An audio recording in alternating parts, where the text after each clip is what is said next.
what does it really mean to have peace? And what really is peace? Could it be when I pay my bills, I'm going to be happy and have that peace? Could it be when I receive healing, I'm going to have peace? Or let us say I want my business to get to a certain height, and then when I get there, I'm going to receive peace. Is that really peace? Um, I'd want us to venture into this topic in a few minutes, like let's say two, and just really get it. What does it entail to have peace? Years back, I was trusting God for healing, and I was telling Him, Lord, if you just heal my stomach, and then I'm going to just have peace. And then, yes, time came, because of course it's not going to be every other day that you trust God for something instantly, and He does it in His own time. Then after years went by, He healed me. Yes, I received peace, but then our wants are limited, are human beings. Time goes by again, another want comes in. Let me say I want to buy this kind of material, and then I obtain it. I think that according to my human flesh and desires, I'll have peace after attaining that mark.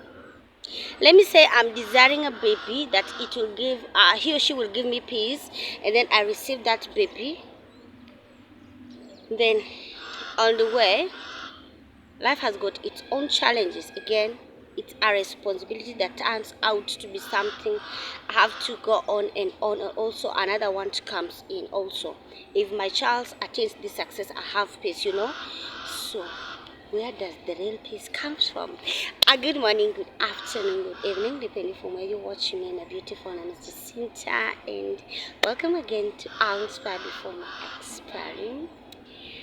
I just missed to do these episodes. I don't know how I can put it into it, but it's just the feedback that I get from you guys. I'm so much humbled, and I'd say I decrease and God increases more. And so may these episodes get to the ones they are meant for, because not everything is meant for everyone. I understand that, and it gives me peace for that. So in matters peace only comes from the Lord. It's not a matter of me having this for me to have peace. It's not a matter of I'll postpone my peace. I'll not smile now until when things are working on my side very well. That's when I have peace. Then I have to wait forever. And two scriptures we are going to venture into today. The book of Mark, chapter 4. After Jesus says his parables and all that, he was with his disciples in the boat, and then the breeze comes in, then the water comes into the boat, and this master was just sleeping.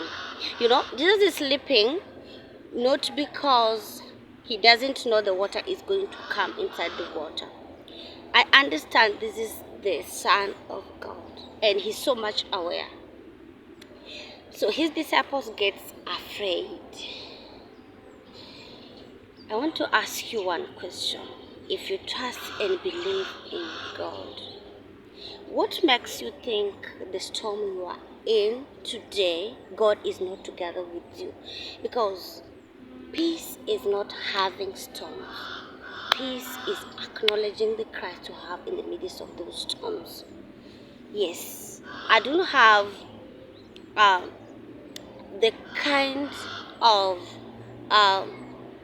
goal I want to attain in life. Like, for example, I'm looking forward, like, God should just increase my financial level, let me say, or just help me be productive in a certain area. Maybe it is business or whichever way. But then the storms are too big, because preparation has always to be there.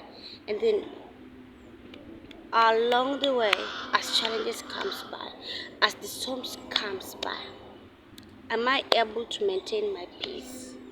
Am I able to trust the Lord in this? Am I able to acknowledge that even though I've not reached the point I want to, or rather what God has promised me, I still have peace in the midst of the storm? The disciples walked Jesus up, and he was like, don't you guys have faith? What they failed to know is that they had peace amongst them. They had just to act. Just say, let it be calmed down. That is exactly what Christ did. And so I just want to ask you a simple question today. Whatever you're going through in your life right now, I may not understand what it is, the magnitude it is, and all that. Life is into cycles. Today you're happy, tomorrow you don't. But it is life until Jesus comes. Oh, we rest. That's when those storms are going to stop. I understand storms don't just go away like that. They will never until we go back to the Lord. But are you using your tongue very well just to calm down those storms and just acknowledging that Christ is in the story? The peace that Christ gives us is not the peace of the world. You cannot buy peace. You cannot borrow peace. And you cannot pretend that you have peace. You cannot pretend that you have peace. It only comes by you acknowledging that Christ is the source of your peace. So if you're watching me today and you are not born again, please receive Jesus. He's the way, the truth, and the life, and you are worth dying for, and you are worth dying for. Every day Christ chooses you. I hope these messages convicts you, and I pray that this week God gives you peace that surpasses any human understanding. Like His peace just covers you like a wing. In each and everything that you do, just acknowledge that in the midst of this storm, the peace of God is just around me. And don't forget, as the storms become too much, call upon the Prince of Peace, Jesus Christ. If you are a Christian lady, 18 to 40 years, kindly join Ladies in What This is global. Our mission is to inspire ladies to fulfill their God-given callings and ministry. The details are running on these screens. I hope I don't forget. And thank you so much for the support. See you in the next one. Have a beautiful week. Be the last, spread the love. Jesus loves you unconditionally. Bye-bye.